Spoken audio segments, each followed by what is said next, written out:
You have to exceed in God. TUSUKIRIRE KATONDA. Let's always exceed in God. And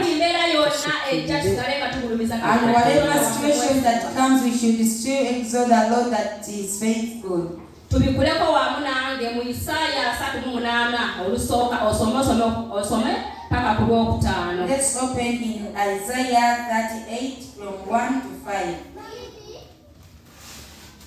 Isaiah 38 olusooka paka ku lwokutaano. Mu biro ebyo Keezeekiya n'alwala kumpi n'okufa. Isaya nnabbi mutabani wa Amosi n'ajja gy'ali n'amugamba nti, bw'atyo bw'ayogera Mukama nti, teekateeka ennyumba yo, kubanga ogenda kufa so togenda kulama.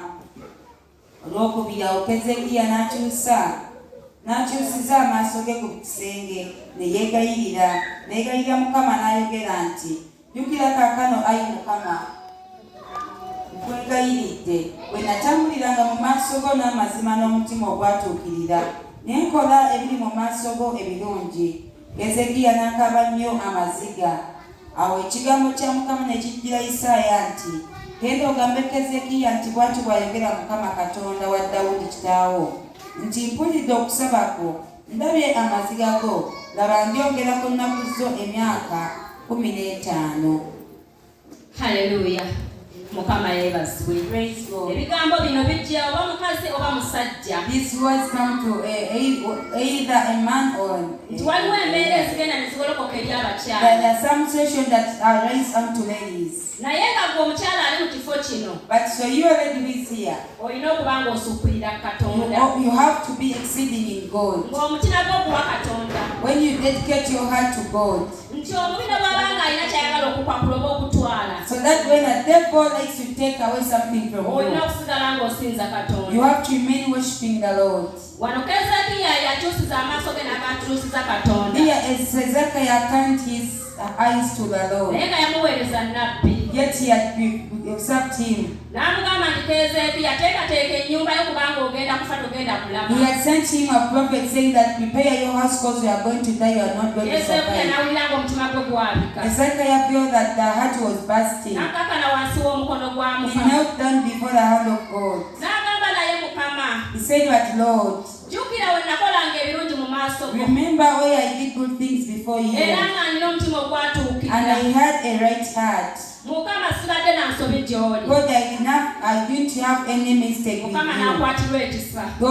God sympathized. N'akikwatibwa Keezeekiya. He was sympathized with Hezekiah. Mukama n'amuddiza emyaka gye n'agyongerako. God added on 15 years to him. Mu biro ebyo ne kubeera okusumulwa kwa Keezeekiya. In that time it became a deliverance for Hezekiah. Kinaaba omukyala ali wano. And even you lady who is here. Osobola okubeera ng'oli awo naye nga waliwo ky'owulira ekyagala okwabya omutima gwo. You may be here and you're feeling that something wants to make your heart get busted. Kyusiza amaaso go gakyusize Katonda. Just turn your eyes onto the Lord. Omutima gw'oguwe Katonda.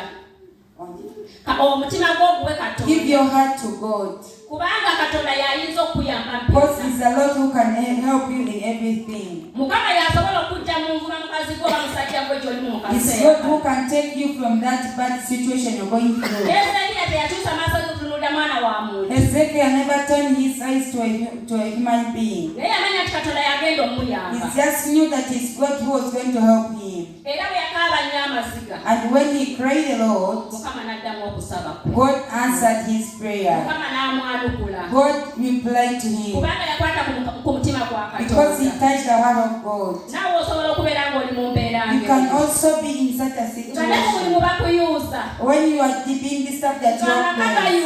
When the home is almost ready.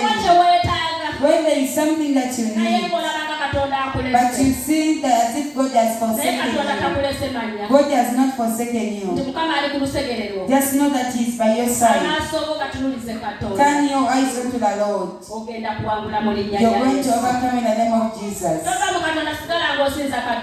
abandon God. Just remain worshiping.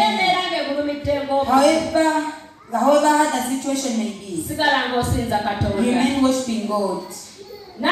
Bible mutufu musere cyo kuba yabulira mutira ate kasirira mugani sacha za mugani ate mugani tasobola kuba naye yalikola ya mubi. I lost the Bible just from the sitting room and I had not used anything but I know it was the work of the table. But I know that I even failed to eat food because of my book. But I told the Lord that however much that these things happen for my sin, and even you let me there remain worshiping God.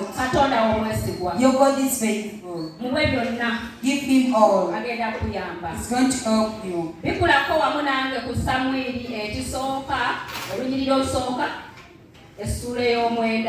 Let's open in 1 Samuel chapter 1 verse 9.